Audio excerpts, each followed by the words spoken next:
क्या आप जानते हैं कि आपके शरीर में इतना आयरन, इतना लोहा है कि उसका एक 3 इंच का कील बन सकता है। आपके शरीर में इतना कॉपर, इतना तांबा है कि एक सिक्का बन सकता है। आपके शरीर में इतना सल्फर है, इतनी गंधक है कि उससे एक माचिस की डब्बी बन सकती है। आपके शरीर में इतना फैट है कि एक साबुन की चक्की बन सकती है। तो ये सभी मिनरल्स जो इंसान के शरीर का हिस्सा हैं, अगर इन सभी को इकट्ठा करके इनकी कीमत लगाई जाए तो इसकी कीमत सिर्फ 800 रुपए बनती है। ये कीमत उन सभी मिनरल्स को मिलाकर है जिससे शरीर बना है। तो एक इंसान की कीमत जो सिर्फ 800 रुपए है, अब वो सुबह उठता है, नहाने जाता है और 20,000 का कोट पैंट पहनता है क्योंकि उसने एक बड़ी बिजनेस मीटिंग पर जाना है। अब 800 रुपए का इंसान 20,000 का कोट पहनकर 10,000 के लेदर के चमकते हुए जूते पहनता है और खाना खाने के लिए अपनी 800 रुपए की पत्नी के साथ टेबल पर बैठता है। उसकी पत्नी उस 800 रुपए के इंसान को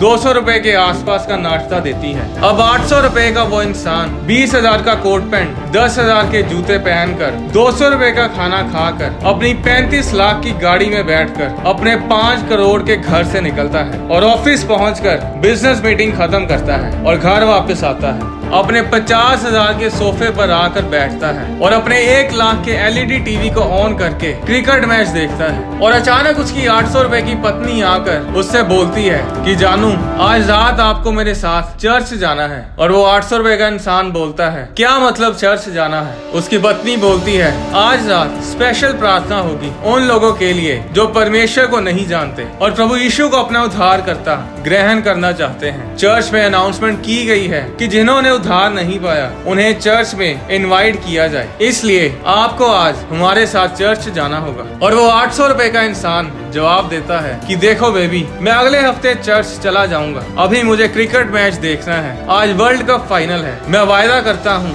अगले हफ्ते मैं पक्का तुम्हारे साथ चर्च जाऊंगा। पर वो 800 रुपए का इंसान नहीं माना। वो नहीं जानता था कि मैच के खत्म होने से पहले ही उसकी जिंदगी का दी एंड होने वाला है। मौत का दूत उसके लिए निकल पड़ा था और मैच खत्म होने से पहले ही वो 800 रुपए का इंसान अपने 50,000 के सोफे पर, जिसे उसने अपने आराम के लिए खरीदा था, उसी पर वो चल बसा। अब उसकी पत्नी घर आकर क्या देखती है कि उसका वो 800 रुपए का पति मर चुका है। लोग आते हैं, विलाप करते हैं और एक 10,000 के ताबूत में उसे 15,000 के कपड़े पहनाते हैं जो ना तो वो कभी देख पाएगा और ना ही उसका आनंद ले पाएगा। वो 1 लाख की जमीन में 500 रुपए के बेलचे से उसके लिए गड्ढा खोदते हैं और उसे उसी मिट्टी से ढक देते हैं जिस मिट्टी से वो बना था। अब परमेश्वर क्यों चाहता था कि वो 800 रुपए का इंसान बचाया जाए, कि वो उद्धार पाए? क्यों परमेश्वर ने उस 800 रुपए के इंसान को बचाने के लिए अपने बहुमूल्य, बेशकीमती, अपने इकलौते बेटे प्रभु यीशु मसीह को कुर्बान किया? इसका जवाब ये है कि क्योंकि उस इंसान के अंदर कभी ना मरने वाली आत्मा रहती है जो उस इंसान की मौत के बाद या तो नर्क में जाएगी या फिर स्वर्ग में। आज लड़ाई किस चीज के ऊपर है? शैतान किस चीज के लिए लड़ रहा है? क्यों आज नौजवानों को इतनी सारी मुश्किलों का, डिप्रेशन का, दिमागी लड़ाइयों का सामना करना पड़ता है? क्योंकि शैतान आपकी आत्मा, आपकी सोल के लिए लड़ता है। उत्पत्ति अध्याय 1 उसकी 26 आयत में लिखा, फिर परमेश्वर ने कहा, हम मनुष्य को अपने स्वरूप के अनुसार अपनी समानता में बनाएं। पूरी बाइबल में ऐसा कभी नहीं लिखा कि परमेश्वर ने स्वर्ग दूतों को अपनी समानता में बनाया हो। स्वर्ग में ऐसे दूत हैं जिनके पैर गाय जैसे हैं, जिनके सिर बैल जैसे हैं, जिनके सिर उकाब जैसे हैं और मनुष्यों जैसे हैं। बाइबल में ऐसे दूत भी हैं जो स्त्री जैसे हैं, जिनके पंख लगलग जैसे हैं। जकरिया अध्याय 5 उसकी 9 आयत में लिखा, तब मैंने आंख उठाई तो क्या देखा कि 2 स्त्रियां चली जाती हैं जिनके पंख पवन में फैले हुए हैं और उनके पंख लगलग कैसे हैं और वे एपा को आकाश और पृथ्वी के बीच में उड़ाए लिए जा रही हैं। ऐसे स्वर्गदूत हैं जो स्वर्ग से धरती पर गिरा दिए गए थे। उनके बारे में मैं एक अलग वीडियो में आपको बताऊंगा। पूरी बाइबल में ऐसा कहीं नहीं लिखा कि परमेश्वर ने स्वर्गदूतों को अपनी समानता में अपने जैसा बनाया। सिर्फ मनुष्य को परमेश्वर ने अपनी समानता में अपने जैसा बनाया। तो अब एक इंसान जो उद्धार पाए बिना मर जाता है, उसका बचाया जाना क्यों जरूरी था? उसका उद्धार पाना क्यों जरूरी था? क्यों परमेश्वर इंसान की इतनी चिंता करता है? क्यों परमेश्वर परमेश्वर इंसान से इतना प्रेम करता है कि उसने अपना इकलौता बेटा हमारे लिए कुर्बान कर दिया। आज जब कोई इंसान उद्धार पाए बिना मरता है, जब वो यीशु मसीह को अपना उद्धारकर्ता ग्रहण किए बिना मर जाता है, तो वो इंसान परमेश्वर से अलग उस नर्क में हमेशा के लिए सड़ता है और परमेश्वर उसके साथ समय नहीं बिता पाता और ना ही उसके साथ आनंद मना पाता है। और जब कोई इंसान उद्धार पाकर मरता है, जब वो यीशु मसीह को उद्धारकर्ता ग्रहण करके मसीह में मरता है, तो वो इंसान स्वर्ग में जाता है जहाँ परमेश्वर रहता है और परमेश्वर हमेशा के लिए उस इंसान के साथ अपना समय बिताता है और आनंद करता है। भजन संहिता अध्याय 116 उसकी 15 आयत में लिखा, यहोवा के भक्तों की मृत्यु उसकी दृष्टि में अनमोल है। और यहेजकेल अध्याय 18 उसकी 23 आयत में लिखा, प्रभु यहोवा की ये वाणी है, क्या मैं दुष्ट के मरने से कुछ भी प्रसन्न होता हूँ? क्या मैं इससे प्रसन्न नहीं होता कि वे अपने मार्ग से फिरकर जीवित रहें?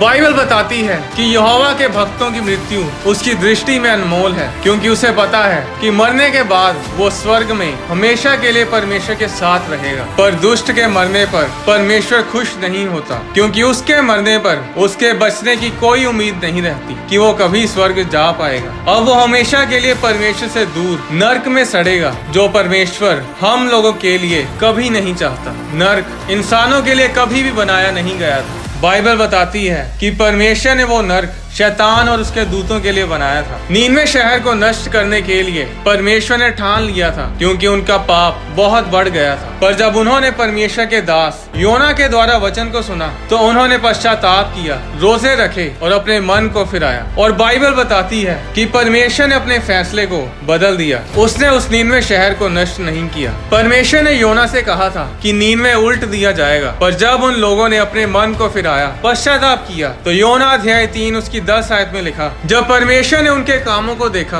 कि वे कुमार्ग से फिर रहे हैं, तब परमेश्वर ने अपनी इच्छा बदल दी और उनकी जो हानि करने की ठानी थी उसको ना किया। परमेश्वर ने लोगों के पश्चाताप को देखकर अपनी इच्छा बदल दी और उन्हें नष्ट नहीं किया। परमेश्वर कभी नहीं चाहता कि इंसान उससे दूर जाए। परमेश्वर मेरे साथ, आपके साथ, हम सब के साथ हमेशा आनंद मनाना चाहता है। वो हमारे साथ हमेशा के लिए समय बिताना चाहता है। वो नहीं चाहता कि एक भी इंसान, एक भी रूह नरक में उससे दूर जाए। परमेश्वर ने यीशु मसीह को क्रूस पर चढ़ाकर कोई फॉर्मेलिटी पूरी नहीं की थी कि चलो मैंने अपने बेटे को कुर्बान करना था और अपने वायदे के अनुसार वो मैंने कर दिया, अब जो विश्वास कर लेगा ये उसकी मर्जी है, वो बच जाएगा, मेरा काम खत्म है। परमेश्वर ने फॉर्मेलिटी पूरी नहीं की थी। उसने अपने पूरे दिल से हमें प्रेम किया और उस महान प्रेम की खातिर अपने बेटे को कुर्बान किया। जब यीशु मसीह क्रूस पर थे, उस समय असहनीय दर्द में जब उससे बोला भी नहीं जा रहा था, उस समय भी यीशु मसीह ने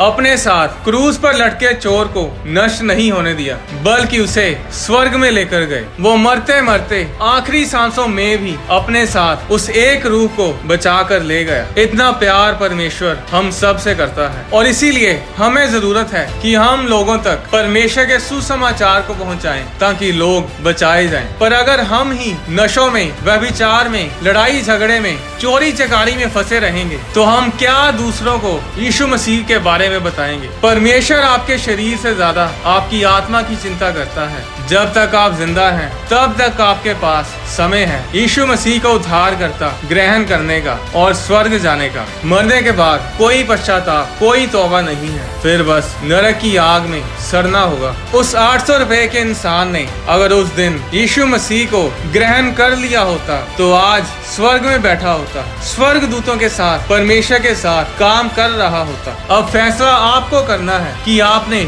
यीशु मसीह का उद्धार करता आज ग्रहण करना है या कल। मैंने एक वीडियो में बताया था कि स्वर्गदूत खाना खाते हैं या नहीं, और आने वाली वीडियोस में मैं आपको बताऊंगा कि शैतान खाना खाता है या नहीं। शैतान के खाने के मेन्यू के बारे में मैं आने वाली वीडियोस में आपको बताऊंगा। मनुष्य के धरती पर रहने से पहले कौन धरती पर रहता था? कोई भी वचन, कोई भी सरमन या प्रेयर वीडियोस जो आप यूट्यूब पर किसी भी चैनल पर देखते हैं, तो उन्हें लाइक जरूर करें, क्योंकि ज्यादा लाइक्स होने पर यूट्यूब उस वीडियो को दूसरे लोगों तक पहुँचाती है और परमेश्वर का वचन तेजी से फैलता है। जब आप किसी वीडियो को लाइक या शेयर करते हैं, तो वो आप सिर्फ उसे लाइक या शेयर ही नहीं करते, बल्कि इवेंजलिज्म करते हैं। परमेश्वर आपको आशीष दे।